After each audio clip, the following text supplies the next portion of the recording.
Hello, তো দেখো এটা হচ্ছে আমার রিসেপশন লুক। আজকেও আমি বিয়েবাড়ি থেকে ঘুরে এসেই তোমাদের সাথে লুকটা শেয়ার করছি। আজকে তেমন কিছু জুয়েলারি আমি পরিনি, কারণ শাড়িটা এতটা গর্জিয়াস ছিল, এতটা কাজ ছিল, মানে সুন্দর, কি বলবো। তো সেই জন্য আর খুব একটা গয়নাগাটি পরিনি। এটাই আমার মনে হচ্ছিল, যা ফুলটা পড়ে গেল, মানে এতক্ষণ মেকআপ সাথ দিলেও আর ফুলটা সাথ দেয়নি। আর একটা কথা কি জানো তো, সবসময় বরমশাই বলে ভীষণ নাকি টাকা পয়সা খরচা করি।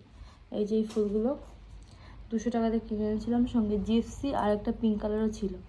আজকে আমরা 3 দিন 3টে বিয়ে বাড়িতে এই ফুলগুলোই পরে পরে কাটিয়েছি। আর এখনও দেখো সুন্দর আছে, মানে এখনও 2টো বিয়ে কেটে যাবে, আমি আমার বোন সবাই মিলে।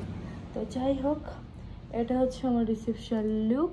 কেমন হয়েছে বলো, চলো টাটা।